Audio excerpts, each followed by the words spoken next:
The world's burning right now. Pick up a bucket and start helping. And I was sitting on my back porch and looking through the sliding glass doors at my 11-year-old. I was like, my God, everything is like super crazy right now. What is this world going to be like when she's my age? Is she even going to have the opportunity to speak up? If you challenge anything, you're going to be silenced, you're going to be attacked, you're going to be, potentially assassinated, bankrupt, thrown in prison. It's wild. And same thing's happening across the entire world, not just here. Look what's happening in Germany. I mean, all of a sudden, all these political candidates for the AfD are all dying. I mean, 7 of them, and they're like, I mean, come on, and then look what they're doing to Bolsonaro in Brazil. Unbelievable corruption. The guy in Romania, Georgescu, I think his name is, they said, oh, you can't be on the ballot anymore because people voted for you.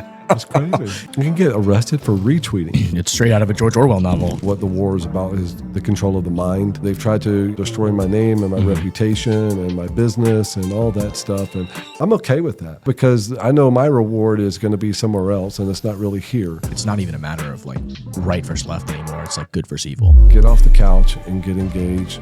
Get involved with your church. Get involved with politics if you want to. Local sports. It doesn't matter. Get active.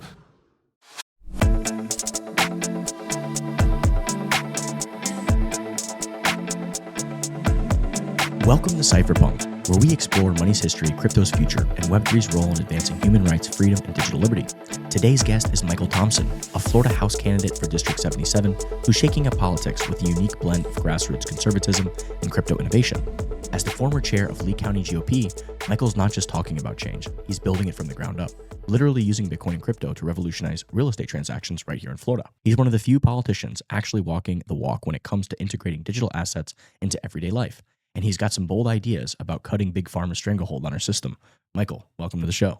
I appreciate it. Thank you so much. Thank you for having me. Yeah, man, it's nice to have you here. We've already been diving into a lot of talk before we went live here, but tell me about you being the GOP chairman. You're also a real estate guy. Tell me about yourself. Yeah, sure. So, born and raised here in South Florida, moved to Fort Myers back in 2001. I immediately got into real estate at a young age, which was cool. I had always seen the infomercials, late at night, how to invest in real estate and things such as that. But, started doing real estate and, did that for a while, still do. But in 2019, it really, all the political nonsense that had been going on, for a long time, it really started getting to me. And I was sitting on my back porch, watching fake news, Fox News. And I just kept seeing everything that they were doing to President Trump and also Lieutenant General Michael Flynn, the Russia. And, I guess it came to the point when it was proven, that it was fake. And the government actually said, okay, we're going to drop our case versus Flynn because it's, fake. It's obviously politically motivated. Yeah, absolutely. It was at that point when the judge said, well, I don't care if you're dropping the case or not. I'm going to prosecute him. And I was like, what? I was like, how the hell is that even possible? And then I looked in. How can a judge, can you explain that to me? I thought you have to have a prosecutor that brings the case. Apparently not. That's very strange. This is kind of like when I was like, really starting to, get intrigued and involved at politics. I think a lot of people follow it, but they don't really like do, deep dives into it until I guess they reach their breaking point, and that was kind of like my breaking point. And I was sitting on my back porch and looking through the sliding glass doors at my 11-year-old. I was like, my God, like, everything is like super crazy right now. What is this world going to be like when she's my age? Is she even going to have the opportunity to speak up? Because a lot of us didn't, at that time. So I started getting involved and I went down to the local county party. I lived here for 25 years and I didn't even know there was a county party.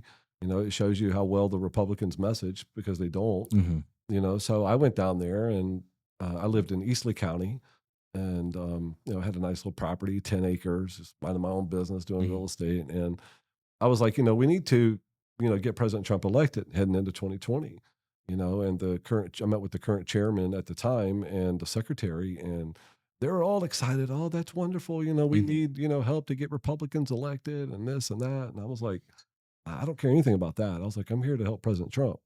Right. And you should see the look on their face. They were like, okay. And I was like, what can I do? And they were like, well, been here for 20 plus years doing real estate. I know a lot of folks, so they were like, well, we don't have any, clubs in the eastern part of the county. Why don't you consider starting a club for us? And I was like, okay. And I did, and we put in a real good effort because we're very passionate. And, when you set your mind to do something, it generally happens. And, I turned my club within the first 6 months to the biggest club in the county, which kind of upset a lot of people in the Fort Myers area because, they're status quo.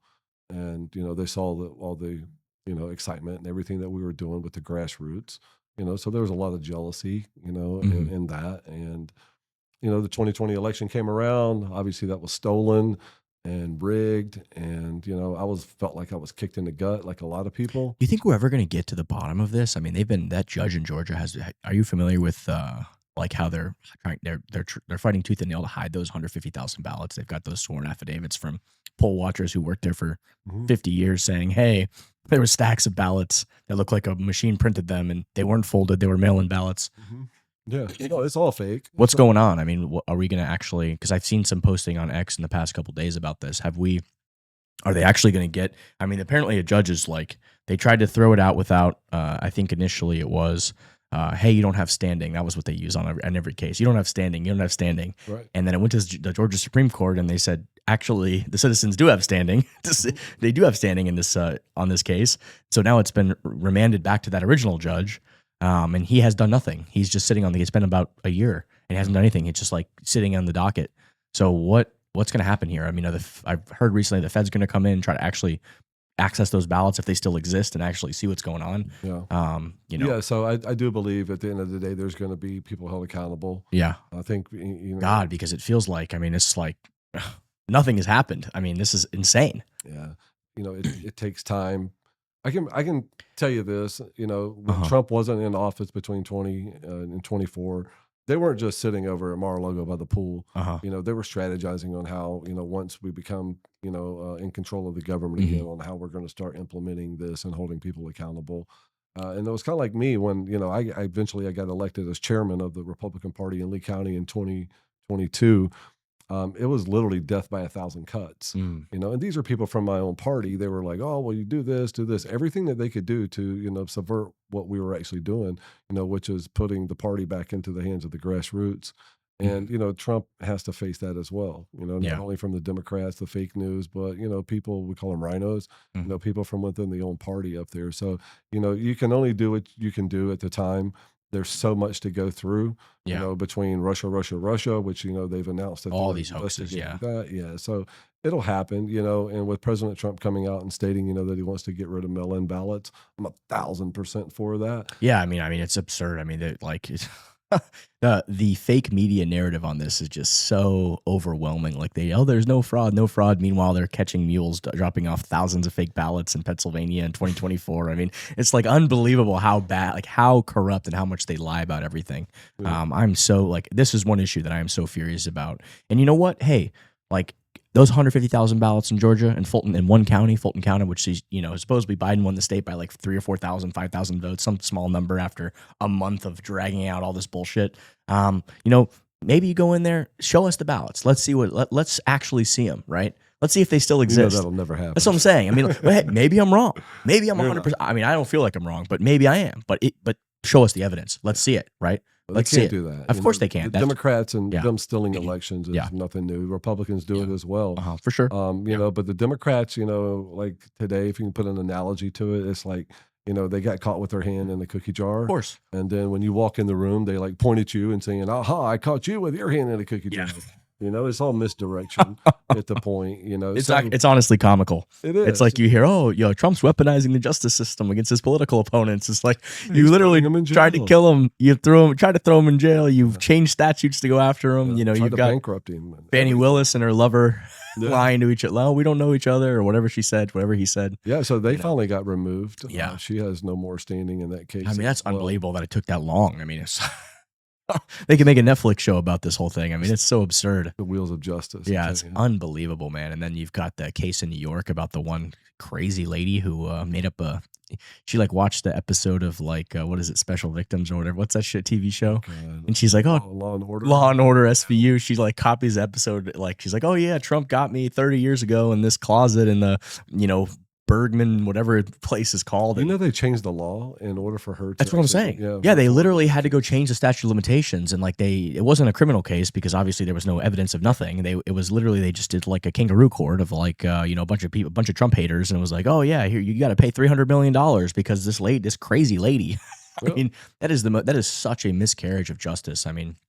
Yeah, Letitia James. It's unbelievable. Oh yeah, she's another corrupt one. She brought charges against him for mortgage fraud because she didn't came in at $12 million from Mar-a-Lago. I mean, come on. I mean, it's 30 years ago. Come on, 20 years. This is so absurd. I mean, it's ridiculous. Well, when you're part how do they even have standing though? That's not even in your state. I mean, it has nothing. I mean, the whole thing is ridiculous. I think there were headquarters out of New York. Yeah. But when you have people doing that, coupled with the fake news. And their partners. It's unbelievable. Media, yeah, that's where they get. You always hear President Trump talk about, "I love the poorly educated." Yeah. He's right because a lot of people in our country are poorly educated. If it's, it's just zero critical thinking skills. I mean, it's unbelievable. Yeah, you're exactly right. This is what they prey upon. They prey upon people who don't read past the clickbait headline. And that's kind of like what's really gotten us to the point now where we're at in society. Where it's like, hey, if you challenge anything, you're going to be silenced, you're going to be attacked, you're going to be potentially assassinated, bankrupt, thrown in prison. It's wild, and the same things happen across the entire world. Yeah, not just here. Yeah, no, you're not wrong. You got the Look what's happening in Germany. I mean, all of a sudden, all these political candidates for the AfD are all dying. I mean, 7 of them, and they're like, I mean, come on, and then look what they're doing to what's his name, Bolsonaro in Brazil. I mean, unbelievable corruption. And then the guy in Romania, Georgescu, I think his name is, they said, oh, you can't be on the ballot anymore because people voted for you. That's crazy. You're unapproved. I mean, it's hard to believe that this is happening in the Western world. I mean, you'd see this, you'd say, okay, this happens in Russia, of course. I mean, we all know, Putin assassinates his opponents, gets rid of anybody, competition, whatever. Like, okay, China, Russia, but in the Western world, in the EU, and in America, I mean, unbelievable. Crazy in Brazil. I mean, it's just insane. I know some friends over in the UK, and I leverage trade with a group, and most of them are from Britain, and there's one member, he comes up missing 3 or 4 days a week, and every I don't know, 2 months or so. We're like, where's he at? Where's he at? Where's he at? And we're like, oh, he's probably in jail. Because he goes out and he speaks out against the British government. Yeah, it's unbelievable what they're doing over there too. I mean, it's straight out of a George Orwell novel. You can't even make it up. I mean, it's so absurd. It's so insane. You can get arrested for retweeting. Yeah. Oh, you caused anxiety for this person over here by you sharing that tweet. I saw a video of some dude had he and the people. I mean, a lot of the citizens in the UK. I mean, they're so brainwashed. I'm like. I got one of the guys I talked to, a friend of mine, is like, I'm like, dude, do you actually like support this? Like, this guy called a woman a Muppet and they put him in jail. Did you see that one? I did. Oh, he's got a baklava on. He's covering his face with a mask. I'm like, I don't really care what he's wearing. He literally called her a Muppet and they put him in jail because of anxiety. He caused her anxiety because he said, you're a Muppet. Yep. I mean, you can't even, I mean, that's so ridiculous. That's their trigger. If you cause anxiety for oh, man. I'm like, my God, you guys need to get the hell off social media. Man, wow. I mean, not only is that attack on, First Amendment on free speech, but I mean, just the whole thing is like absurd. I mean, is this like first grade, or are we grown adults living in society? I mean, one thing it has done, like specifically with crypto as well, obviously the MAGA coin and things such as that, you've got a community, you've got a narrative that people can really rally upon, not just, out here chasing cats and dogs and frogs, looking for the next 100X. But the communities is really important, so I got involved into a token, that Tommy Robinson has been, advocating about, and including this past weekend, Tommy did a big march, protest over in London, United Kingdom is the name of his rally that he did. And, there was over 1 million people that showed up in the streets of London, wow, protesting this.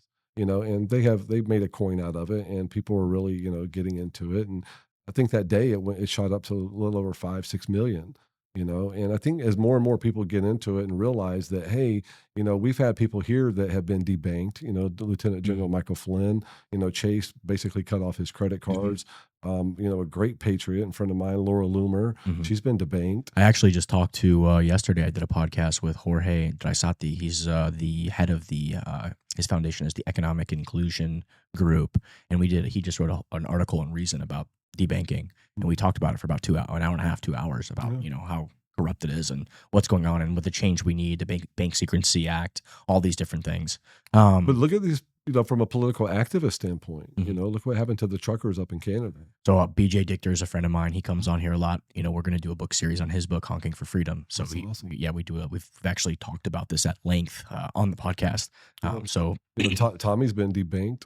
He can't have a bank account. Well, Trump was debanked. I mean, it's crazy that this is happening in the Western world. This is a prime example of why something like Bitcoin is so important. And that it's this tool for freedom that you can't stop somebody from using Bitcoin, right? It's this freedom technology. Yeah. It's why it's so culturally, philosophically important. Yeah.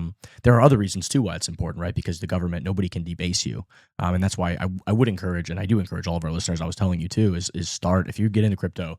Learn about Bitcoin. Start with Bitcoin. All this other stuff, some of it's good, some of it's bad. There's good projects, there's bad projects. It's like the Wild West of the early internet days. It really is. A lot of these tokens, coins, if you're buying memes or things, even if you support something, if it's a political coin or whatever, realize you're probably going to lose all your money.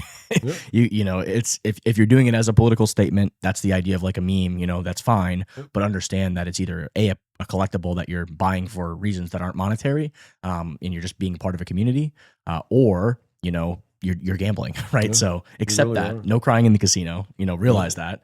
But I will say, Bitcoin foundationally super important. Learn about Bitcoin. Spend 10 hours, 5 hours, even start with 5 hours to really deeply try to understand what Bitcoin is and why it's important, right? And there's all these aspects of it. If you look back through monetary history, the most important idea that I tell people first is, hey, 21 million coins, this invention of true absolute scarcity. There will never be more than 21 million coins. So if you store your savings, your energy in that money, which is Bitcoin, you can't be debased. A government can't come in and say, oh, there's COVID. We're going to just press the print button. There's $4 trillion. Oh, I wonder why inflation's here. I wonder what's going on. I wonder why all this is happening. Oh, it's a big surprise. You created $4 trillion. You created 40 to 50% of all the dollars that ever existed by the press of a button in 1 year. Right. Isn't that wild to think about? It is. And then you got all the talking heads, all the mainstream media, the Janet Yellens and the Jerome Powell's, like, choke point too. Yeah, printing money doesn't cause inflation. We have no idea. Inflation is transitory. All these different things. It's like if you studied Austrian economics like I did, and if you knew about Bitcoin and learned about Bitcoin and you understood Austrian economics, you'd be laughing because of course it's going to cause inflation. It's absurd. Yep. You've added no real value to society. All you did was just print a bunch of money and steal from people by debasing their money. What it is, basing their savings. Again, it comes back to people not really taking an interest into their own financial freedom, their own whatever is right in front of them. We're in such a me society where we don't really, a lot of people don't want to put in an effort to actually really understand the true meaning of everything that they're getting involved in. They just want to do it for the fun, or they want to do it because somebody told them to. Yeah. And you know what? That's okay. But no crying in the casino, right? Like, take personal responsibility, take personal accountability for your life. You mentioned to me you were on meme coins and people told you to get into it, and like you learn, right? What did you paid for your education? Way. You learned the hard way, right? Yes. So I get people like that all the time that come to our local Bitcoin meetups, and I redirect them and say, hey, listen, you made a mistake here. You didn't do your research. You didn't do your due diligence. You invested in something that you didn't know about, right? That's personal responsibility. 100%. Now, let's redirect, accept the L, take the L, you lost, you got education, and now let's focus, let's come up with a good strategy, a good plan. Let's educate ourselves, right? And I've had people that, hey, they put in, 40 grand 5, 6, 7 years ago, and then they lost it all because they gave their private keys, which is like with Bitcoin, you have a password to your account. If you give it away to somebody, they can steal your money. That's the whole point of, it's like giving somebody at a gas station a wallet with all your cash. They can now have all your cash, right? So I teach them that lesson and say, now, let's learn going forward before we invest in something. Let's understand what we're investing in first, and let's learn the proper procedure and security, how to secure these things. And we teach them. And then, now I've got some of them that have millions now because they started a proper process of understanding what they're doing, and they got those compounded gains because they learned about Bitcoin and they learned about these different things, and they just came up with a strategy, a passive strategy to invest over time. Right. To educate themselves. Yeah, to educate themselves, right? Education is so key. To themselves. Yeah. Education is so key, right? So Wild. Yeah. Yeah, but it is, so when I first got into crypto, I think I shared with you, gold, silver, real Uh-huh. estate. And I Yeah. came over here and was like, okay. And, I invested into one token and, it tripled. Mm-hmm. And I was like, oh, wow. Okay. Well, Mhm. cool. Maybe I should, put some more in. Right. And then bam, here comes the red candle. And I'm like, Yep. what the fuck just happened? What was that? Yeah. And then I started learning and I was like, okay, look, fool me once. Yeah. Right on. So I started, doing a lot of research, and having a better understanding of what I was getting into. You're not going to come out here and play a game of basketball, for $50,000 if you don't know what Of course. a 2-pointer, Yeah, I and a 3-pointer mean, is. Right. So that's when I just started taking it upon myself and saying, hey, look, meme coins are fun. They're entertaining. They're opportunistic, but that's kind of like beer money. If I'm here to Yeah. invest, I want to, hold stable coins. I want to invest in liquidity pools. Mhm. I want to get involved in real world assets, DeFi, RWAs, bingo. Yeah. Where people And then actually take Bitcoin it too is serious. digital gold. I mean, that's kind of what it is, right? It's this absolutely scarce thing. It models that scarcity. We've got all these meme coins where they just make them, and there's no quadrillion of those coins, right? Like that's why they're so cheap. Yep. People are like, oh, it's so cheap, it's going to go up. Well, no, you have to actually understand the tokenomics behind it. You have to understand the value proposition. You have to understand the network. You have to understand how it operates. I mean, there's all these layers and levels, right? 100%. That's why I tell everybody, start with Bitcoin. Learn about Bitcoin. I'm not like they call people Bitcoin maximalists. That's a term in the Bitcoin space where it's like Bitcoin and everything else sucks, right? Like that's not me. But Bitcoin first. Start with Bitcoin. Understand Bitcoin before you learn why other things I like are important. that. Bitcoin first. Yeah, Bitcoin first. That's what it should be, right? You learn Bitcoin first. Learn why Bitcoin is important. Learn, the history of why Bitcoin came to be, the 70 years of cryptography research, monetary research, the history of money, all these different things, the computer science problems that were solved to create Bitcoin, the community of people who, were pushing forward and trying to create something like Bitcoin, right? Sure. Learn all that first, and then you can learn about smart contracts and DeFi and real world assets because there's real value there too as well. Sure. And then memes too are like fun. It's like beer. It's like you said, beer money, gambling, right? Like I think people should be allowed to gamble. We live in a free society, but no crying in the casino. Bingo, 100%. So let me ask you a question if you don't mind. Yeah, go for it. Go for it. What are your thoughts on NFTs? That's a different type of crypto. Yeah. So my thoughts are that I think that NFTs will have a place in the future of culture, art, society. I think this idea of a non-fungible token, whereas like with Bitcoin, it's a fungible token. Like your Bitcoin and my Bitcoin are worth the same amount of value, right? Like a dollar bill, your dollar bill and my dollar bill, those are fungible. They're worth the same, right?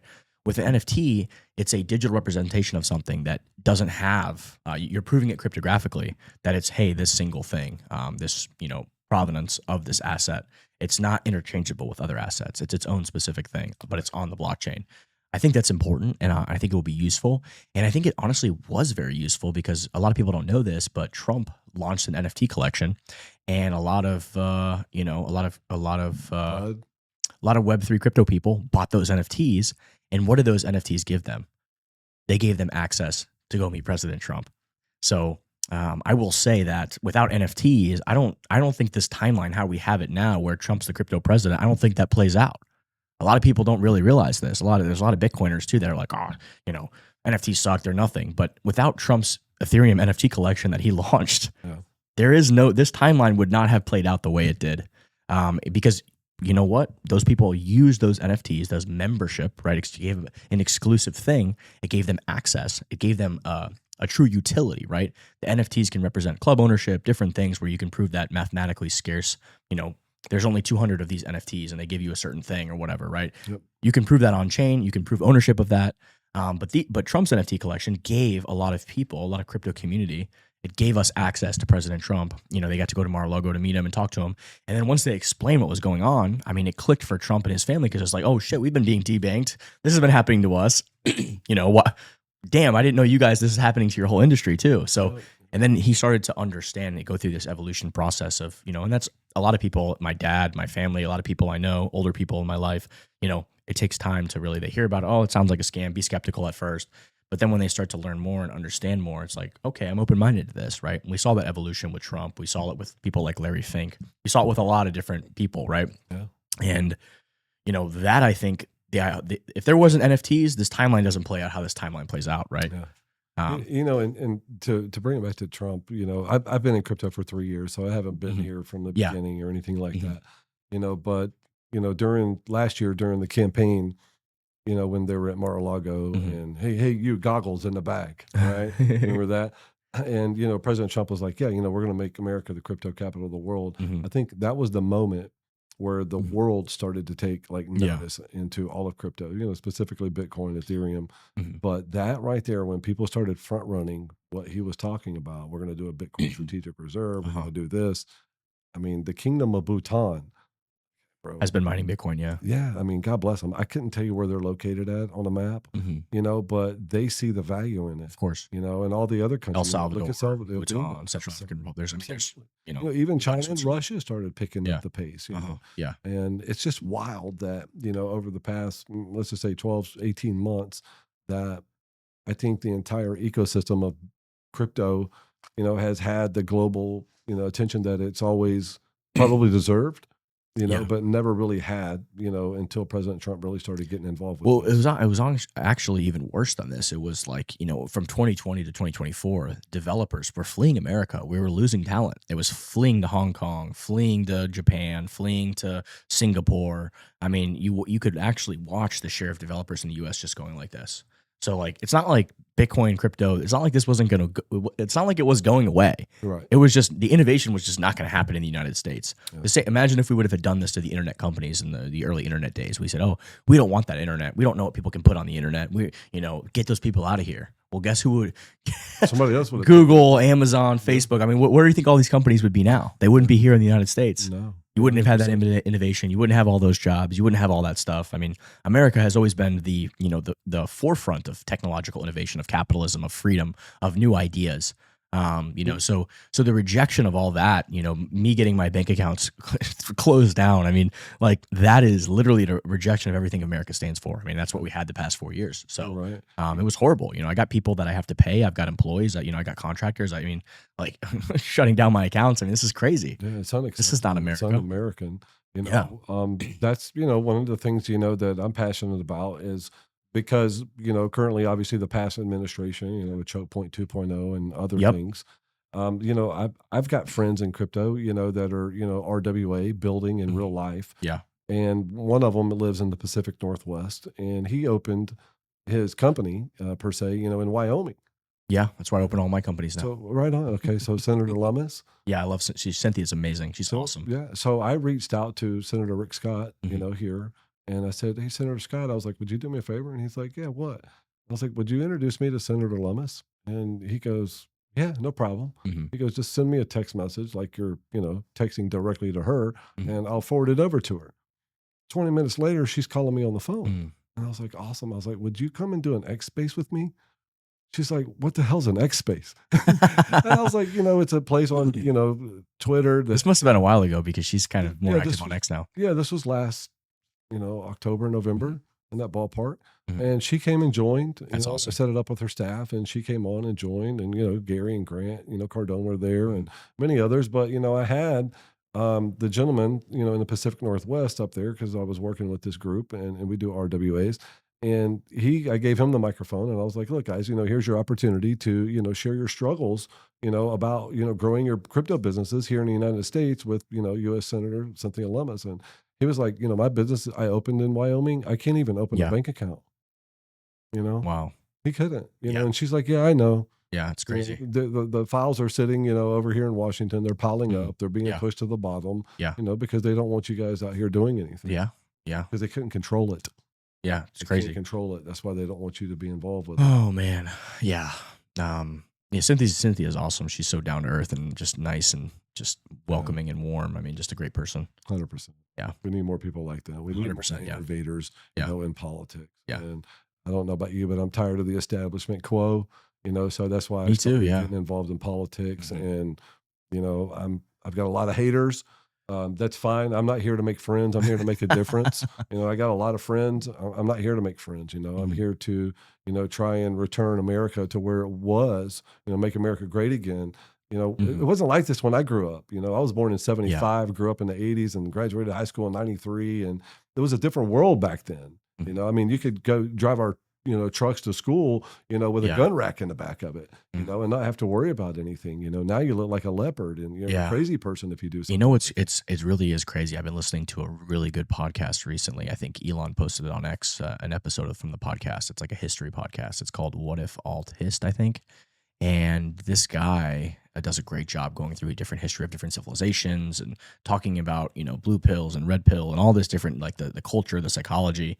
And, he talks about, we're kind of like where we're at right now is like the man is kind of like we're kind of in this cultural moment where we're literally inside this like matrix, right? Where like we're going against the laws of nature and all this stuff, and the establishment, the woke, the DEI are just trying to feed us this bullshit, and we're to the point where like, no, we're not taking this anymore. We're not going to believe this nonsense anymore. It's obviously goes against literal our biology, our psychology, the human condition itself. Like this is all lies, right? So we're at this point where we're kind of like breaking free. But it's a very interesting podcast, and I just want to give him a little shout out. He's right, because what we're in right now is kind of like a 5th generation warfare. Yeah, we're not out here in the middle of the street. Well, some people are, but the majority of people aren't out in the middle of the street in warfare. Right now, what the war is about is the control of the mind, control of the media, the narrative that people are putting out there on this, because that's what they want to control best. Yeah. As we move into this age of AI, it's all about mind control. It's really all about, this is an alternative world, that you're actually, being presented, and you're sitting here trying to process it like this, this wasn't like this a few days ago. What are you guys doing? Yeah. And for those that, of us, that can recognize this, it's time to start calling it what it is. It's 1,000%. Yeah, the mind control is not working anymore. People are starting to wake up. Obviously, I'm not a radical guy, but I've been saying this for the past week on a couple of the podcasts I've been on. Is like, what happened to Charlie, the horrific assassination of Charlie, that kind of radicalized me. I don't know about you, but I just like as a father with young children, like watching and witnessing people celebrating that. Like that to me is like, it's not even a matter of like, right versus left anymore. It's like good versus evil. Like, 100%. Are you a good person? Or are you an evil person? Yeah. And it's been scary to see that, kind of play out, but this is where we're at right now. I mean, the mind control and the crazy that anybody could justify the slaughter of somebody in front of their young children and wife because they disagree with you and your ideas. Yeah. Just imagine if that, if that guy down in, Pennsylvania, was able to get the shot off on President Trump. We would have seen the same thing, but it would have been, as crazy. A president of the United States being assassinated live on television. Yeah, unbelievable. It is. And Charlie is a great example because, he's really getting out there and was preaching, not only, constitutional efforts and freedom of speech, but he was bringing it, biblical, principles into it as well, and like you said, when it's good versus evil, the last thing, that these people want to have, is biblical teachings going on where they're basically, trying to flip the world, into a society that is all dark. And, when I was chairman, I was fortunate enough to host President Trump in Fort Myers, for a big fundraiser dinner that we had. And we had about 900 people for dinner, and we raised over $500,000 that night. And, shortly thereafter, I got contacted by Turning Point Action, which is the nonprofit arm of Turning Point USA. And they said, look, Chairman, we've identified you as one of the top 50 chairmen in the nation. We want you to come out here to Vegas, all expenses paid trip. We want to, start collaborating with you, in your organization as we were leading up to the 2024 election. And it was phenomenal. I really went out there. I learned a lot. What Charlie's organization was doing was basically the job of the National Republican Party. They were providing all the chairmen, around the country where they thought, that, these areas are like, extremely critical, that we turn out the vote, and here in Southwest Florida, we have so many Republicans and conservatives, a lot of our votes, counteract, the Democrats over in Lauderdale, Orlando, Gainesville. I mean, how many of them are really out there? I mean, how like that's what I'm wondering now. It's like with all the stuff that's been going on with the voter fraud and the ballot harvesting and like I heard that Miami was like almost was flipped red. I think I read that, if I've read that correctly. Like, I wonder how much fraud there really is. We really don't know. It's got to be massive. Oh my God. I do know. So in 2022, when I was working for Lieutenant General Michael Flynn, he asked me to head up an organization that he started, a not-for-profit called Florida for America First. and they had done it in 9 states across the country. Mhm. They had secured, funding, and they were doing this in 9 states across the country. And each state was whatever for America First. Well, I was head of Florida, and he was like, Michael, what I want you to do is to go around and advocate, for America First policies Mhm. with a heavy focus on election integrity. I was like, cool. I was Mhm. like, I can do that. So I literally went and contacted almost all of the supervisor of elections in the state, but I did meet with like 31 of the 67 in person. Now, when I got to like the third one, they had already had a copy of all the questions that I was going to ask them and all this, and Wow. I was okay with that. They're a small group. They, and right after 2020, they were like being attacked, or they felt like they were being attacked. Mhm. Here in Florida, okay, we're pretty good. I know DeSantis and a lot of elected officials. If you ask them, they'll tell you that Florida's the gold standard when it comes to elections. Seems like we are. Bullshit. Not even. You don't think so, really? not even- Who's better than us, though? Well, it doesn't matter who's better than. I mean, for a state our size, we have the results like that at the election night now. After all the crap that happened in the past, and after DeSantis fired that what's her face there, That's lady in Miami. Brenda Snipes. Brenda Snipes, yeah. Brenda of Broward County. But the goal isn't to have the earliest returns. It's to get it right. Mhm. So when I went and started contacting these individuals, I took 23 questions with me, and every single one of them I pulled from Florida Mhm. statute. So they should have been answered all the same way. But of course, they weren't. They're not following the statutes. Not even remotely close. Wow. And the gentleman over in Broward County, I think his name is Joe Scott. I don't know if I still have that video on my phone. It was funny because when we went over there, I was like, do you mind if we record you? Uh-huh. And record this conversation. And he goes, I don't care. He goes, at least you ask. Yeah. He goes, a lot of you guys come in here and you secretly record everything that we talk about. He goes, but good for you for even asking.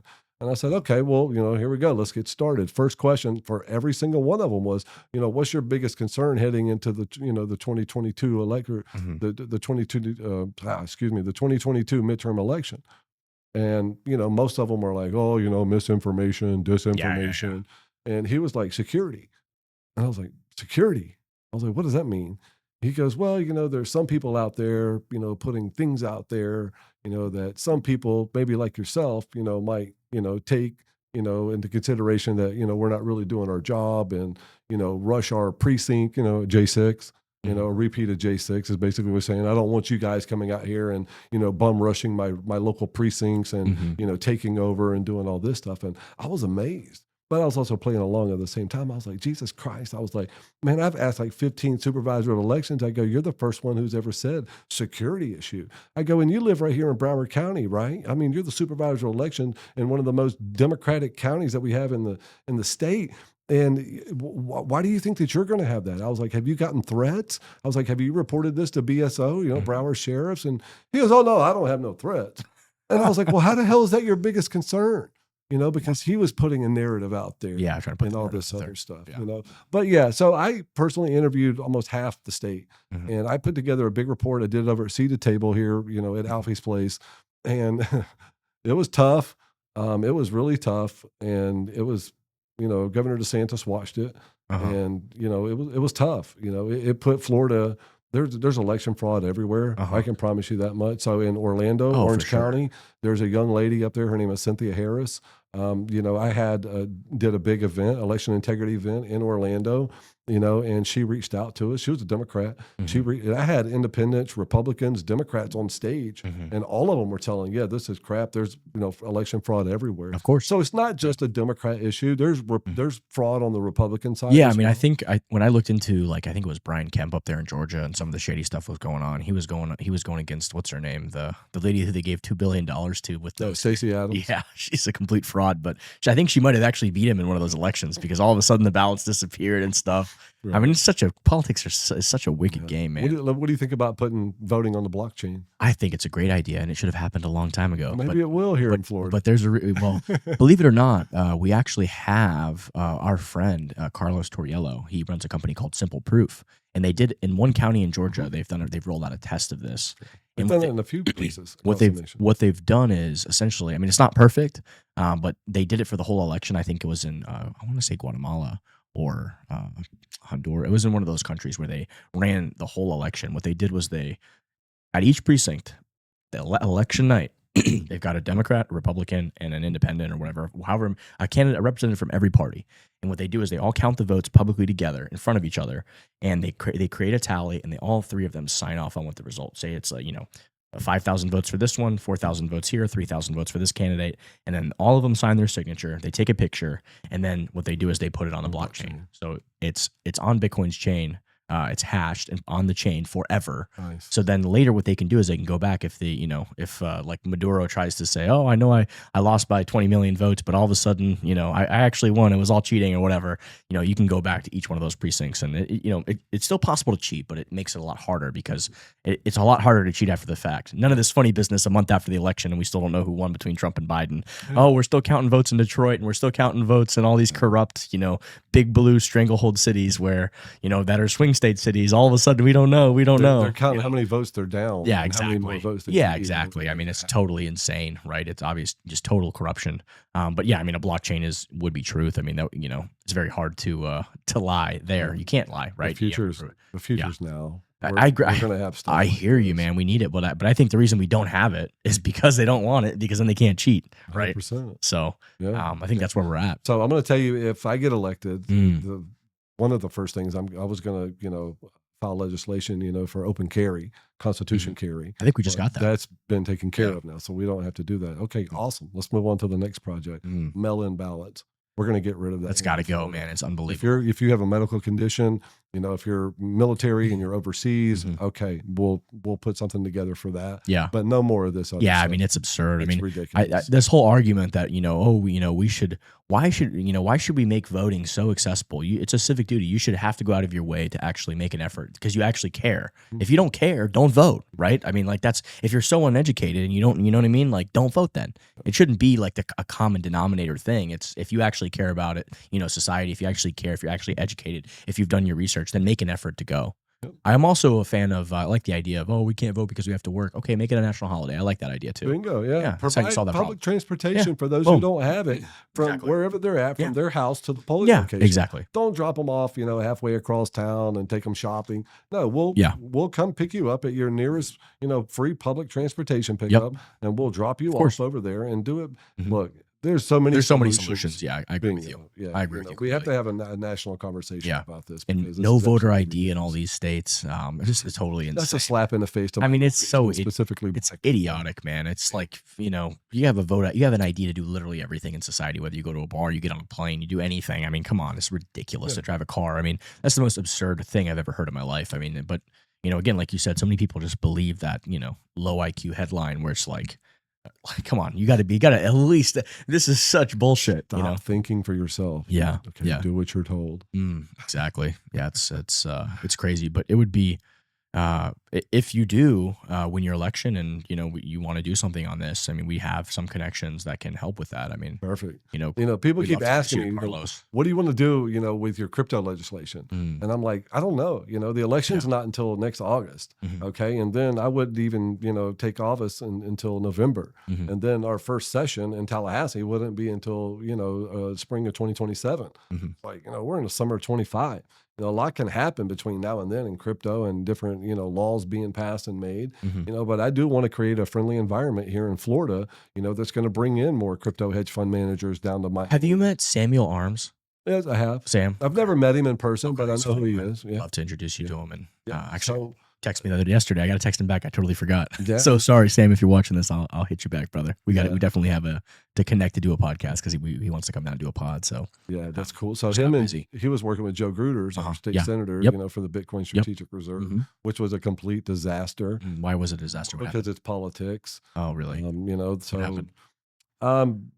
So I was, engaging, with our current CFO, Blaise Ngoglia, about trying to put forth crypto legislation, when he was in the Senate. This was this past session. And I was like, we need to get out here and get in front of this and put, so I've known Blaise for 20 plus years, through real estate. He used to build a lot of houses for our customers up in, Spring Hill area.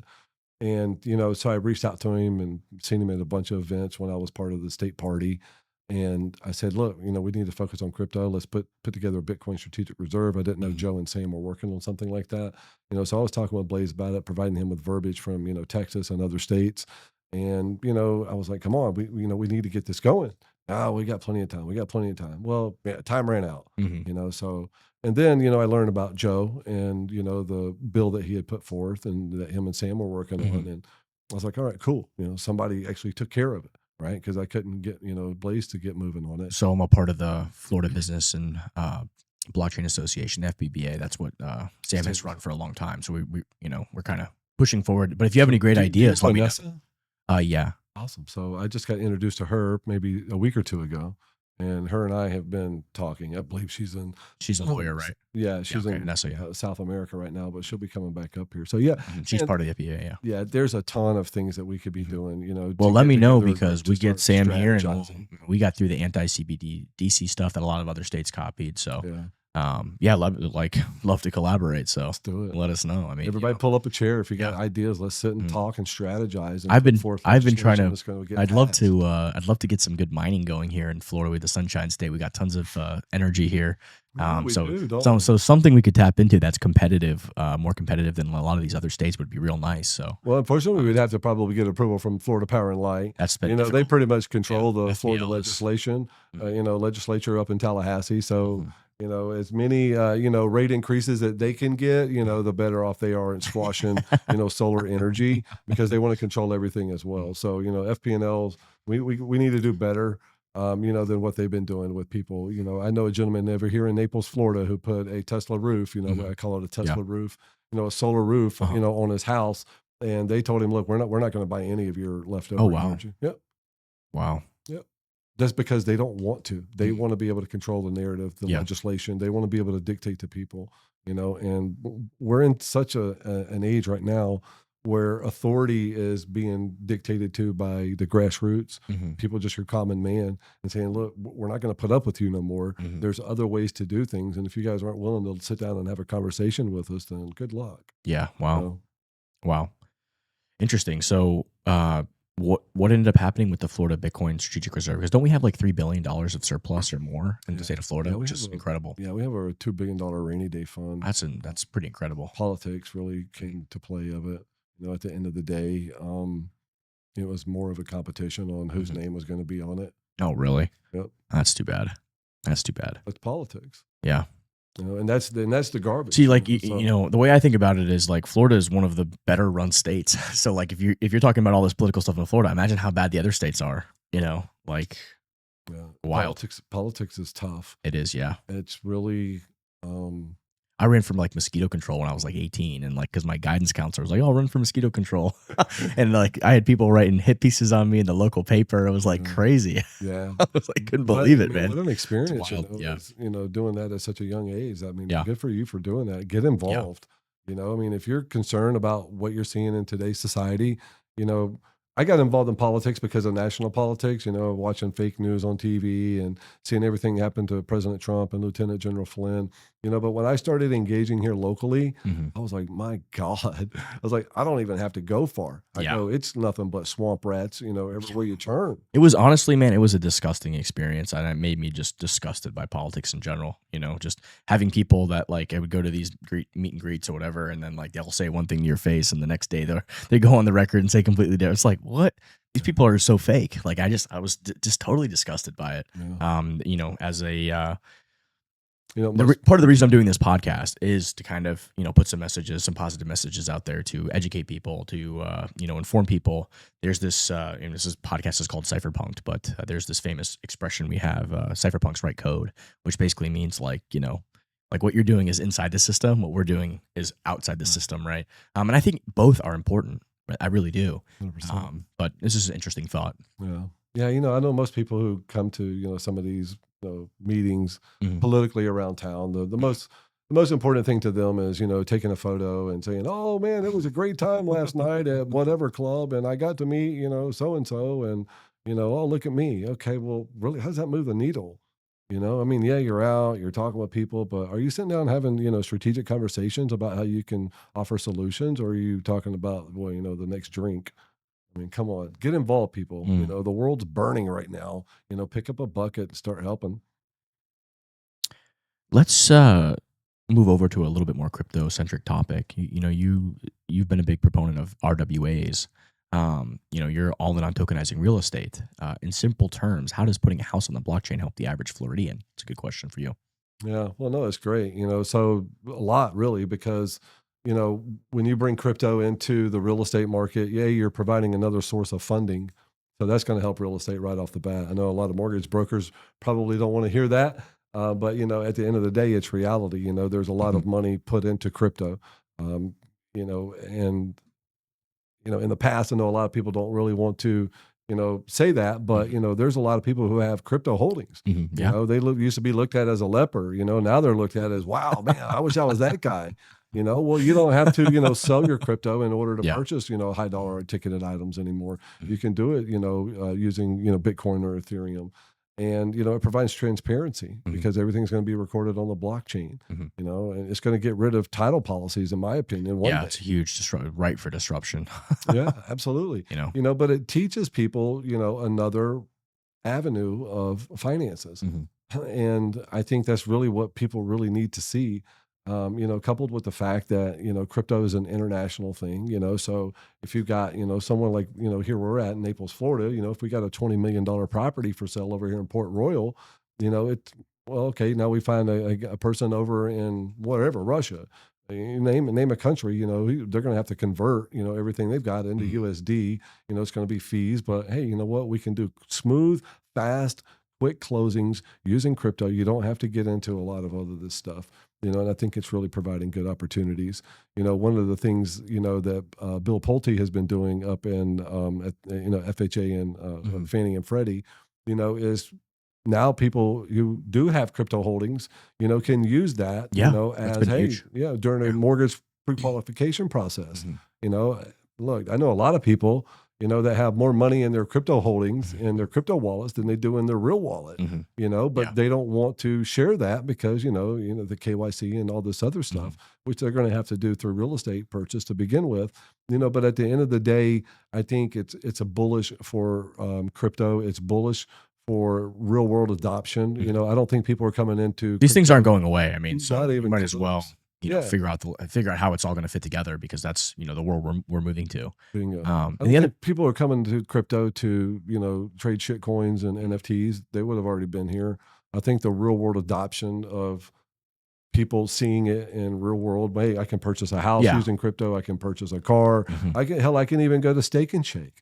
Yeah, I don't know why you would spend Bitcoin for a steak burger, but God bless you if you do. yeah. That's the freedom. Yeah, I mean, it's a cool way to see how the Bitcoin economy will evolve. I mean, if you go to Steak and Shake and you learn that like the way we operate with money right now, you've got the Federal Reserve, and then on top of that, you've got all these secondary and tertiary layers of money with the big banks, the small banks, the Venmo, the PayPal, right?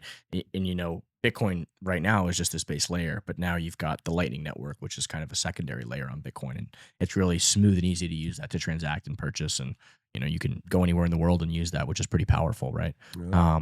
But I will say the idea of tokenizing real estate, like taking a property that's like, say, like you said, a $20 million property, and normally you just have one person who would buy that, but now you could have, like an investment property per se, and you could put it on the blockchain, and then, you could have myself, you, Paul, other people. We could all, maybe I want to invest $5,000 in a $20 million house. Maybe you want to invest 20,000. Maybe grandma wants to invest 500, and you can say rent that property out, and then you can literally use the blockchain to just share the rewards with people. I think and share ownership. I think it opens up more liquidity in a lot of these markets. It gives people access. Someone who normally wouldn't be able to buy real estate can now invest can now have shared ownership of a piece of real estate with other people. So really interesting, really powerful, 100%. A lot of people, fascinating stuff. a lot of people have asked me, well, that kind of sounds like timeshare. Well, it's not timeshare Mhm. because, you don't have dues. Yeah. You have to pay, every Yeah. quarter or every year Mhm. or anything like that. You have fractionalized ownership. Yeah, of it. exactly. If Yeah. you want to, Sell come out it. here and take this $20 million house over here on the beach, Mhm. great. Let's come out here and, sell 100 different, NFTs or whatever. And everyone who owns one, you get this much access, Yeah. to that property to Yeah. live in it for X amount of days a year. There's a lot of Absolutely. different things you can do with it. Right? You could tokenize an apartment building for investment returns, or you could tokenize a vacation home with between 5 or 6 different people so they can share access to that home. I mean, there's a lot of different things you can do. It just kind of opens up and adds brings in more liquidity for and real estate historically has been a great, preserving wealth asset, but it's also been very illiquid. Yeah. If you own a home, you kind of understand that, hey, the market's good right now, I can sell it in a month or two. The market's bad, you might sit in the market for a year, a month, 8 months, who knows, right? But it's very illiquid. Where putting some of this stuff on chain can really unlock liquidity in a lot of ways for people. You can sell it a hell of a lot faster. There you go. It can change. Your ownership can change hands very quickly. Partial ownership can change hands in a matter of seconds. And then hey, you had to get money for your daughter's wedding or something, and then you really like this house, so 6 months later you come back and you can buy back in. It's interesting. It's very fascinating. And I'm excited about the future on that front. Yeah, me too. Tell me about RWA franchises. Is that a business or is that more of a movement? And what do you need to change any Florida laws to make all this happen? Yeah, so the franchise part of what we're doing is I work with an RWA group. Is it? Mm-hmm. I'll try not to say the name of them, but basically, there's a group out of Australia that I work with, and they actually own in Australia. They own the Shiva logo. Mm-hmm. They bought it several years ago, paid several $100,000 for it, and they've actually used that and started, a chicken wing place. Right, and they were named the number one, chicken restaurant in Australia. The gentleman behind it used to, at 19 years old, he bought his first Subway franchise, and he does a lot of, operational management, hospitality. He was operations manager at the Opera House in Sydney, the big building that looks like a big fan. He basically ran the operations for that, He also ran operations for Hooters in Australia, a lot of other ones. So he was like, you know what, I'm going to go and do my own, franchises, and I'm going to turn it into, kind of like a crypto angle. And, that's where, Shiba came into play. And, so right now they're building their flagship store restaurant in Melbourne, and it should probably open here within the next 6 to 8 weeks. Going to be really bullish. We've got. Now, is this Melbourne, Florida, or Melbourne, Australia? Australia. Okay. Yeah. So right now he brought in very big partners, big billionaire type partners, to help fund a lot of things. They're going to be launching a token, probably sometime in October, and that's going to be managed, by a large group, and they're going around. We're fixing to put out a NFT launch pad. Where people can come individually and say, hey, look, we're going to come out here and put a ghost kitchen, go find like a little industrial area or, rent out a kitchen space from someone, and they'll be over there cooking up their menu and their chicken wings and stuff like this and, delivering it all out, Uber Eats, DoorDash, whatever it may be. They do that currently in Australia and they pull in, $30,000 to $40,000 a month in profit, just off a little ghost kitchen. All right, well, let's just say it takes $100,000 to get one of those ghost kitchens up and running. Well, we're going to sell 100 NFTs at $1,000 a pop. Boom, we just opened up a new ghost kitchen. And you get part of the profits if you buy one of those NFTs from that. Oh, that's awesome. That's super cool. Absolutely. You'll get 1% of the profit. Oh, that's amazing. If you wanted to go and invest $5,000, I'm just using dumb numbers. I see what you're saying. Yeah. It's really cool. So you get, part 5%. I love it. $30,000-$40,000 a month. That's awesome. So we're going to be reaching out to NFT projects and saying, hey, look, you guys do really well, but I mean, other than, buying it and loving the art, what are you guys really offering over here? Why don't you consider, partnering up with us using your token or your NFTs? You come to our facilities, and you pay, let's just say you pay in your token, you pay 50% of what everyone else would pay. We'll put them on a white list, all different types of things. But the real world adoption, of crypto. The sad part about all this is that the regulatory agencies have actually hindered this the most. They've encouraged the degeneracy and most of just the non-utility, because the second you start having utility or you get a security interest in an operation, all of a sudden you're governed by the SEC and you got the full weight of the law coming down on you. And what it's actually done is the opposite of what their intention is. Instead of protecting investors, you basically have to if you're going to do a project, you basically can't do anything meaningful. You have to do a bullshit meme or a scam because you don't want to get sued by the SEC or attacked by the government. So it's actually been hindering the innovation for so long. It's crazy. And this was what we were talking about on the space with Senator Lummis. Look, we need to have better legislation when it comes to crypto here in the United States, here in Florida as well. I was like, but groups like this are going to come to America, right? Because they're Australian based. They're going to come, and we've got 109 kitchens that we're going to be opening here in America. If everything goes right, Matt? If everything goes right, I'm going to be opening up the second location over in Miami. Okay, it's cool. But what we need here, is to have the security for us to come in here and say, look, this is what we're going to do. This is how we're going to do it. But, when we come out here and lease, office space or lease, industrial space to do ghost kitchens or whatever it is, we're contributing to the local economy. Of course. Right. We're renting things. We're hiring employees. Of course. We're paying taxes. You're paying plumbers, and you're paying we might even handymen, and you're paying contractors, and you're paying painters, and you're buying equipment from different companies that are manufacturing, right? Like there's all these different things. And we might even donate to a local Little League baseball team. Yeah. And sponsor them. This is the community. And the cool part about that, stuff like that, like what you just described, like, hey, if you own one of these, I mean, there's so many fascinating implications, but you can do like votes. You could like, hey, 100 NFT holders, hey, we want to, you guys, first let's have a vote. You guys want to sponsor a local, local youth sports team? Yes or no? Well, 70% of the NFT holders say yes. Okay. Next, we've got 3 options. Here's 3 we picked out. Which one do you want to vote for? This little league team, this soccer team, this little Pop Warner football team, and then boom, you can do it that way, right? You can vote on it. So there's so many really cool implications of this technology, and I think we're just scratching the surface. But as with most things, a lot of times, the government just needs to get the hell out of the way. Amen. And then if there's a problem, then you come in and say, okay, we see an issue here, we can address it. But right now, it's like, hey, regulation by enforcement, don't do anything. Like that's what we've been living under. We don't need to be dictated to. We need to be given a clear path to go out here and be innovative. With some guardrails. Okay, get us on the information superhighway. Let us go after it. Get on the Autobahn. But you know what? Put up some guardrails.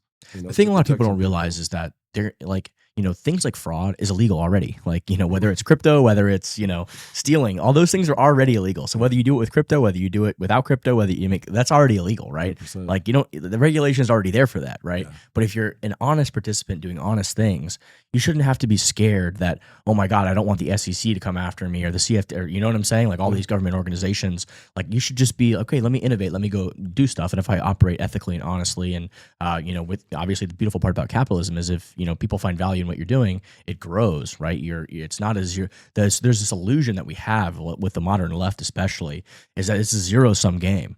It's like, no, it's not a zero-sum game. You build something. Winners and losers. There's winners and losers, but it's not a zero-sum game because if you provide some service or innovation, you can move everything forward and you can build upon that and grow, and the quality of life for everybody goes up. I think that's the difference. Amen. No, you're 100% right. You really are.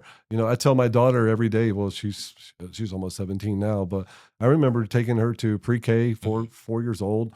Hey, kiddo, make good choices today when I dropped her off at school. Yeah. You know why? I say the same thing to my kids. Yeah, Papa, because they all have consequences. Yeah. And I beat that into her, and she's turned out now she's a junior in high school, but she's already completed high school. She was in dual enrollment. She's taking college classes right now. She doesn't even go to high school. She's still allowed to play on the high school sports team. Nice. That's the only time that she ever goes to high school. No. She's a junior, but she's already in college. She knows what she wants to do. Yeah. She wants to go to UF, study, whatever. And when she does that, she'll go directly from high school with her diploma and her AA into the university system as a junior. Oh, wow. But, it's all about structure. It's all about providing people the guidance that they need in order to be where they're at. And if you're doing things the right way, great, and for those who aren't, good luck because, choices matter. You're 100% correct. Let me ask you one final question about crypto legislation. If you could pass one pro-crypto law in Florida, what would it be? Law? Yeah. It's a good question. I haven't really thought about just one. I think what we need to do is to, work with our CFO, and start taking that $2 billion rainy day fund and start allocating it, to stable coins, start coming up with a structure that's going to lead Florida, into, leadership positions in the future. Got to have some Bitcoin on there. Got to put some of that in Bitcoin. And then, there's a lot of DeFi and stuff on chain right now where you could get, interest on that. You could buy stable coins and you start collecting interest off that. Yep. Right. Bingo. There's so many opportunities. And these stable coin issuers then in turn go to the federal government and they buy treasuries. So it helps. It's a win-win-win-win-win across the board. Absolutely. Then you got people in third world countries who now can access the US dollar on blockchain. So it's a win-win-win-win-win for all. Yeah. I wish I could answer your question, but I don't know. This is one of the great things about having conversations because look, I'm a real estate guy, I'm gold, silver guy, I just got into crypto guy. I don't know everything, but I know a lot of people that do know a lot of things. Sitting here talking with you has been super awesome. Yeah. Meeting, and talking with people like Sam and others is great. Give me some ideas, get me thinking, and explain it to me. and let's talk about it and come up with the best way to go out and do this. This is a community effort. It's not just, hey, I'm running for office. This is what I want to do. Yeah. What do we need? What do we need? Exactly. What's the solutions? I don't know everything, but you guys talk to me and we can figure it out. Yeah. Okay. Awesome. Yeah. I think a great place to start would be to get someone to start using some blockchain stuff for voting. I think that would be a huge way to stop all this, oh, it's disinformation, it's misinformation, it's this, it's that, it's all this stuff. Hey, let's just put it all on chain and then everybody can see for themselves. And we don't have to have this conversation and fight about it anymore. Well, there's no more, ballots coming in the middle of the night and trucks and, FedEx drivers driving ballots across state lines after the election's closed. And, hey, we can't see, it's been 5 years and we still can't see these $150,000 ballots that are supposedly sitting in this warehouse. I mean, all that goes away. You have ultimate, radical transparency. And you can protect the voter identities. You don't have to tell who the people are, but you can have cryptographic signing to prove that you're that person and you voted right on chain. 100%. So this is what we talked about earlier. With my time working for Florida for America First and getting out here and doing election integrity. Coupled with the crypto experience that I do have. This is really what it's truly all about. We talked about voting on the blockchain. We mentioned that earlier. That's probably at the very top of the list. Yeah. Is it the number one? I don't know. We'll see what happens between now and the next year and a half. But yeah, that's critical. President Trump's already called for the elimination of mail-in ballots. We can do all this. Yeah. And we can do this right here on the blockchain. So one thing I'm very passionate about is this idea of privacy. I think it's very important to have this privacy for people, right? The Fourth Amendment, don't violate people's rights, unreasonable searches and seizures by the government. There's one thing I'm concerned about right now is that there's been, and again, we talked about it with voting. I mean, you can protect people's privacy, but still prove that it was these people that signed their votes and it's not just a bunch of fake mail-in ballots. When it comes to Bitcoin transactions, I think there's been some talk recently from U.S. regulators proposing some rules that could label Bitcoin activities such as self-custody, swaps, privacy tools as suspicious, right? We see this weaponized with the banking stuff, a suspicious transaction because we feel it's suspicious, right? I think in protecting privacy is important. What are your thoughts on that? Oh, I agree with 100%. Like you need to, this is what the blockchain was for, in crypto, is to be decentralized, from an overbearing government and to be able to work with people without someone looking over your shoulder and a third party involved in any of this other stuff, but when you take, I think crypto, and specifically Bitcoin, where it started, with the goal to where it wanted to be, I think is there and the foundation is still there, and I could be wrong. This is just kind of like what I see, Satoshi, do you think that he's actually was like, wow, I can't believe it's really where it's at today, with, ETFs and everything else involved, in different countries trying to adopt this and their strategic reserves. I think that was there, but I think the real world utility and the real world adoption of it, maybe, it's changed or maybe it wasn't, really thought out.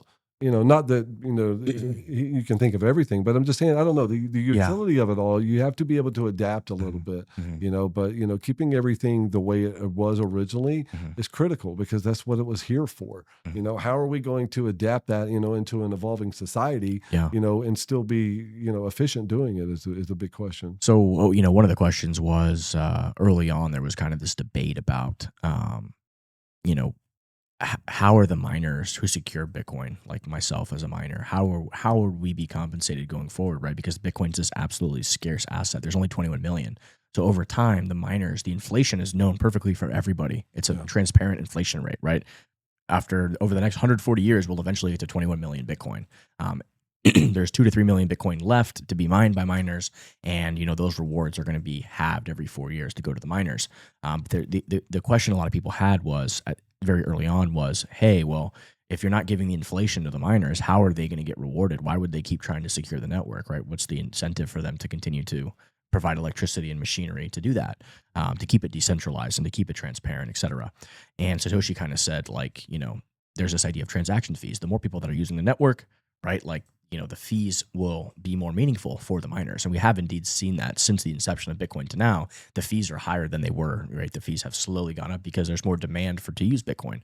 So Satoshi was right about that. But he basically said, look, it's going to be a moot point because Bitcoin is either going to be really important and valuable, or it's going to be worth nothing. Yeah.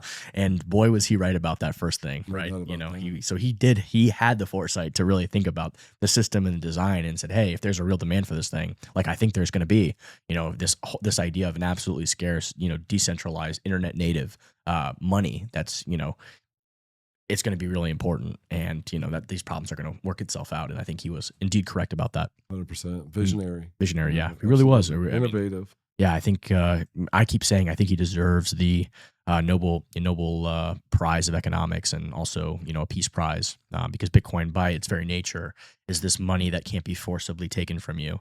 So a lot of the incentives we see now for war. I mean, if you look at World War II, what did the first thing Hitler did? He went after the gold reserves when he invaded these countries, right? Yeah. So Bitcoin takes away that incentive to, because a lot of times you can't even know if somebody has Bitcoin. You don't know how much they have. You have no idea, right? It's all about that private key, that cryptography that secures that you can memorize 12 to 24 words in your brain, and nobody could ever take that away from you, right? Or even know you have it. So it's a really powerful tool, especially for half the planet. I mean, we're talking about America. We're in the first world. We're so privileged, but half the planet lives under authoritarian regimes or doesn't have access to banking infrastructure. We're talking about 3+ billion people. That's a massive amount of people. There's a lot of people in South America that use this as their primary currency. Of course, because you can't trust the government. Look what's happened in Venezuela, and that's what I was talking about with my friend yesterday with Jorge. I mean, he basically said, look, my parents, like, he's from Venezuela, so he's like, they worked their whole lives, and within a week, the government printed trillions of dollars, and all of a sudden, your whole life savings is gone. I mean, that's crazy, So Bitcoin is a hedge against that, because that can never happen, because there will only ever be 21 million, right? Mm-hmm. And it's why, hate to say it, but all fiat currencies will continue to lose value against Bitcoin over time. I mean, it's inevitable. It's just fundamental law of nature, law of history, law of money, law of humanity. Digital gold. Yeah, right. So you've got it. Maybe if Satoshi gets that metal, we could put it on the blockchain. It'll be tough to present it to him in person. That's true. Oh man, wow, some great conversation here. Let's talk a little bit about your upcoming election. Let me ask you. So you're challenging a fellow Republican. What's the biggest thing the political establishment doesn't get about this technology and decentralization just yet? What do you see in your conversations? Obviously, you're still learning and new, and we all are. I mean, I'm still learning. Yeah, I don't think they really truly understand the impact that it's going to have. Yeah, currently has and will have in the future. The establishment class is pretty much dictated to by campaign managers and lobbyists. And if these individuals aren't here, trying to be innovative and trying new things and really looking at the bigger scope on how to find solutions, to real world problems, they're in a bubble. And they're really truly only focused on some things. I'm looking forward to learning a lot more about how AI can be beneficial, here in the state of Florida, as well as, crypto as well, and the blockchain. We really need to utilize these tools that we have, and get out in front of it, lead the way, across the country, so not even just across the country, across the whole world. Well, true. Absolutely. But, and really just lead the wave and provide that roadmap, where people can say, hey, look what Florida's doing. I'd love to see it, man. That's why I'm part of the FBBA and support Sam's work. I mean, I think Florida should be at the forefront of this, 100%. We've got, like we talked about, we're one of the few well-run states in the sense that we have $1 billion of surplus. I mean, we've got, there's no reason why we can't do this, right? Right. You're exactly right. And we've got a lot of really awesome, innovative people here, you know, I mean, so I know several, crypto hedge fund managers that have relocated to Brickell over in Miami. They come out here from California. They've come out here from Arizona, and they're like, Miami, Florida is the place to be. You're not wrong. So we've got a lot of resources here in our own backyard. We've got a lot of talented, passionate people like yourself and Sam and me. Sometimes, I guess you could say it's really all about getting together and providing that leadership, that's missing, in legislature. To provide, the guardrails, for the events that are going to take place in the future. So look, it's all decentralized. It's all go get it. But when you're putting up, legislation that is going to control an entire state, in the future of that state, and it's going to be modeled all the way across the country, you got to sit down and you got to have long conversations and really see what the best avenue is for everyone. I love it. Love it. So tell me a little bit about, you had a parking lot conversation with Larry Love, and you guys, what did that teach you about bridging divides? Jesus Christ. So you became friends with Larry, and Tell me about that. Yeah, okay. Tell me who Larry is, and let's hear a little bit of this story. I thought this was Yeah, right on. So Larry is a good friend of Congressman Byron Donalds. Okay. Back in 2020, Byron was running for Congressman Donalds was running for his seat, and Black Lives Matter. All this was going on. They're burning cities down left and right. And I'm kind of a loudmouth, outspoken is a better word probably. And I was on Facebook, I think it was, and Larry had put a post out there, about Black Lives Matter, and maybe I misinterpreted it, and I was like, Black lives don't matter. Okay, I was talking about the organization. Well, so I grew up in one of Florida's poorest towns, Belglades, in Belglade, Florida, heavily, populated. I think it's probably 60-70% Black. Okay, I'm not racist, not even remotely close. I have family members that are Black.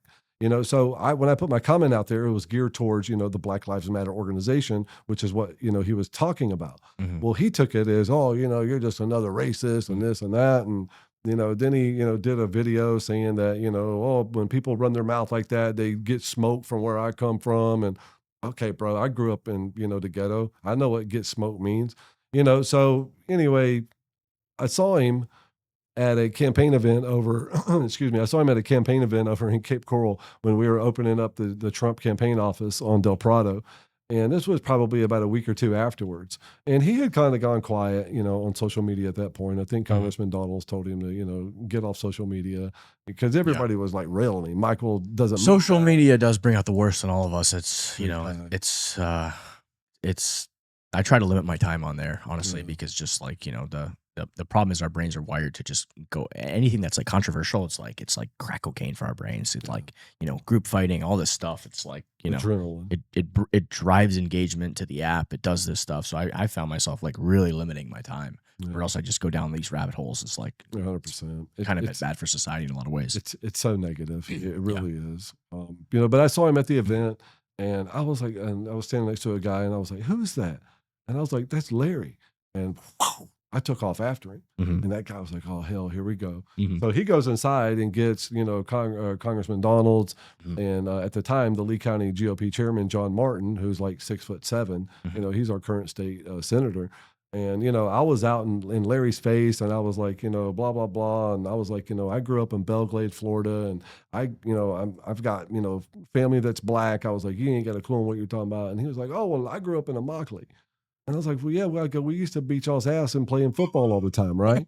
And then from there, we kind of like, cooled down a little bit, right? And we started realizing, hey, we both grew up in, rural, poor areas. And we just started having a conversation with him. He's like one of my best friends right now. Well, that's awesome, dude. That's awesome. Did he was to church with me. You were able to explain to him, hey, I just meant this organization. I wasn't talking about. Oh, of course. Yeah, okay. But there were a lot of people that were railing on him because he did a video about me and all this other stuff. And even his friends were like, and I never knew who the guy was at that point. I mean, even his friends were like, bro, you have absolutely read this wrong. That's not what Michael meant, so on and so forth. Yeah. Okay. So it was tough, but, it really gave us the opportunity to sit down and actually talk to each other. I think that's awesome that you guys worked it out and talked and, Now we got to church together. Obviously, you were that's awesome. You were proven to be correct. Black Lives Matter was a very corrupt organization, and they've stolen all sorts of money, did all sorts of stuff. None of the money made it where it was supposed to be. It was all a big communist DEI psyop. 100%. It's a front. It's a joke, and there's so many third party organizations that do this. They come out. It's like the Democrat narrative. They come out here and say, "Oh, we're peace, we're love. We want to treat people equal," while they're over here basically, planning your murder. Yeah, you're not wrong, man. You're not wrong. It's what we witnessed. It's happening right now. I mean, look what happened to Charlie, and I'm sure they're going to find out that it's probably the taxpayer that funneled money to some NGO that turned around and gave it to some trans activist group that's sitting on a Discord group saying, "Hey, we're going to kill these people" and all this stuff. I mean, it's crazy. It really is. I mean, I hope Trump and Doge and I hope they really keep putting the boot on this and stop taxpayer funds going to all these non-government organizations that are doing the bidding. USAID. Yeah, and again, USAID is a prime example, but there's many more. And again, it's not just a red or blue issue, although the left has weaponized this to an insane degree because they are the big government, big state type thing. Look, with giving Stacey Abrams $2 billion for nothing. Yeah. I mean, A that's newly great. formed I hope they LLC, get that money here's back. $2 billion. That's unbelievable. I hope they get that money back. I hope they can track that, because that's utter corruption and utter fraud. And it literally is stealing from the American taxpayer. I mean, it's So unbelievable. blatant too. Yeah. So I mean, a lot of this, in my mind, a lot of this stuff is like treasonous. I mean, it's unbelievable. These people need to be held accountable. It's the destruction of our yeah. country. Yeah, it really is. It really, really is. So, and it's funny you're seeing now all of a sudden, Jimmy Kimmel's going under. What happened to Colbert and all these? I bet they were getting paid and funneled NGO money through all this stuff. I mean, it's just very suspicious that all of a sudden they're all going under. All of a sudden, I mean, it's a big surprise. Oh, you've been losing money for 5, 6, 7 years. Well, how are you even in business? Oh, well, this NGO and that NGO and funnel money here. So yeah, it's just kind of crazy. People to show up to their events. Oh yeah, just unbelievable. Yeah, it's totally crazy. So I was gonna ask you about this. That you did grow up in the muck and Belglade. So like, how has that kind of shaped your political style? I see that you've got a lot of Trumpisms too. You just say what you mean, and that's a good thing. I like that. I think many Americans are just refreshed by that. They don't want to hear this fake manufactured narrative of fakeness that certain people have. Like this whole political game.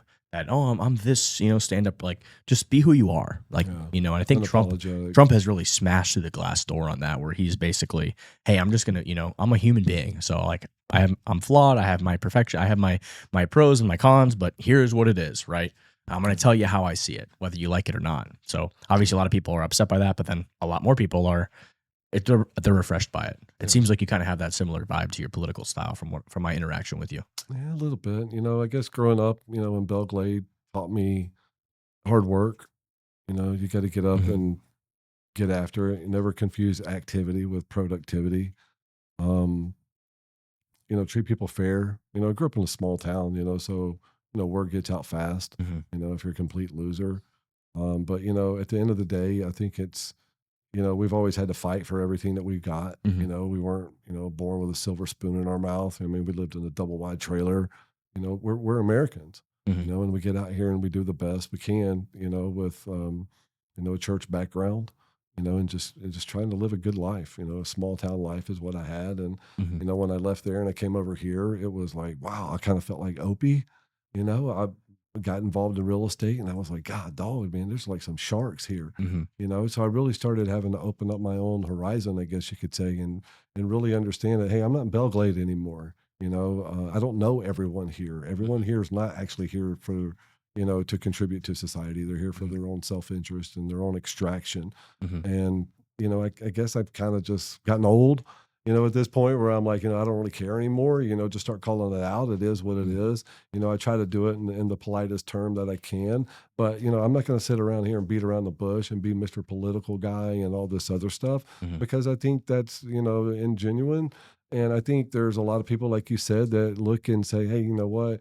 I might not agree with the way that, he said that, but I get where he's coming from, and I think a lot of people are looking for someone to stand up, and speak out, because most people are followers, in our world. And I think I'm really just trying to do this, to leave the world a better place, and to leave Southwest Florida and Florida, in a better place than where I found it. And, I used to make hundreds of thousands of dollars a year doing real estate. Now I don't make hardly anything. And, they've tried to, destroy my name and my reputation and my business and all that stuff. And I'm okay with that, because I know my reward is going to be somewhere else, and it's not really here, but I do want to provide, hope and leadership, for those who are unwilling, to stand up and speak for themselves. But, I couldn't tell you how many text messages, and phone calls that I get from people, anonymous. They want to remain anonymous. Hey, Michael, God bless you for standing up and saying that. God, thank you so much for doing this. I really support you, so on and so forth. Those are the moments when I'm like, wow, I guess, all these fake news headlines and all this. The people who really know you, and know about you is what is real bullish to me, and to be able to provide a voice to those people, but also do it, with a little, comedy, because sometimes, I mean, truly, bro, these people don't really know what they're talking about. And I like to expose it a little bit too, because, they're fooling the American people. If you can't get into politics is a blood sport. It really is, man. Yeah. It's a game, and it's a game played at very high levels. And if you're not able to adapt and think for yourself and be quick on your feet, you're not going to even remotely survive in this world, and I think my experience from real estate, negotiating multi-million-dollar contracts at 23, 24 years old, trying to bring, a pissed off buyer and a pissed off seller together. Well, the seller's insulted because you offered him $100,000 than, what he was wanting, Well, the buyer's pissed off because you told him that there was no roof leaks and he found one. Yeah. Okay, guys, come on. Let's sit down and have a conversation and get this back on track. So I think that real estate experience has really helped me in politics, but I don't put up with people's bullshit either. I think that's a great point. And I think that, that's a big difference between the right and the left in a lot of ways. And it's not it doesn't hold true for everybody. I mean, I'm sure there's a lot of people on the left who have had real world business experience and, actually contributed to society. But there is this elitist class of government bureaucrats. I mean, Tim Walz was a prime example of that. Has never even owned a stock in his life. I mean, doesn't own an American company. Yeah, I mean, literally has no investments, no nothing, has no stake in the American society, has never worked a private job, always been on the American, the paid by the American taxpayer. I mean, that's, kind of an example of that difference, right? Where you've got a lot of others that have contributed to society in the private markets and created value for the world. You see that a lot more on the right. At least that's my, obviously my bias, but what I've witnessed. Yeah. And I think that if you look into it, that kind of holds true.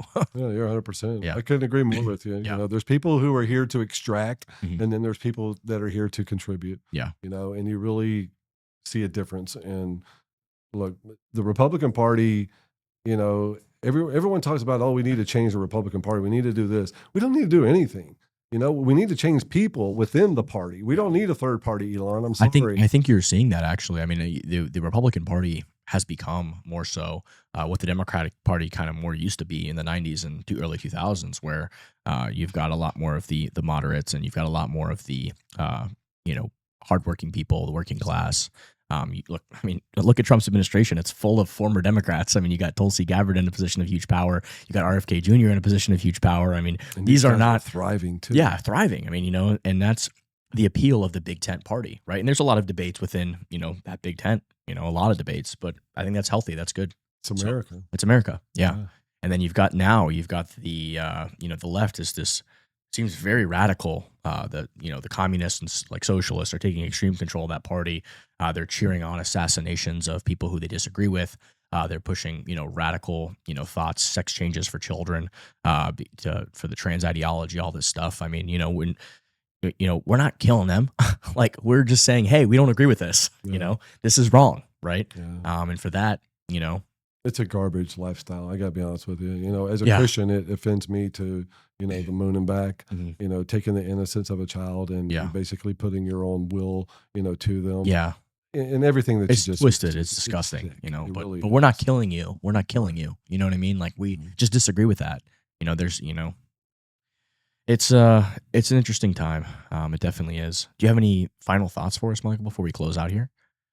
Get involved. Let's end on a positive note. There's been a lot of negativity out there. Yeah, give us a there positive really message here. Get involved. I can promise you that, getting involved is going to lead you to new passions that you never thought you ever really had, and it's going to, keep that fire going from within you.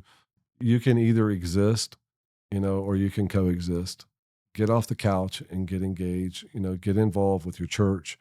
Get involved, in politics if you want to. Get involved in local sports. It doesn't matter. Get active. Do something, guys. You only have one life to live. The first 40 years of my life, I spent just focused on me, and then at that point when I had my daughter, and I was like, okay, wow, this is like different, right? And I just been totally different since, and I just want to make the world a better place and do my part, so get engaged, figure out what your part is, and do the best that you can. Love it. Michael Thompson, it's been an absolute pleasure. Thank you, sir.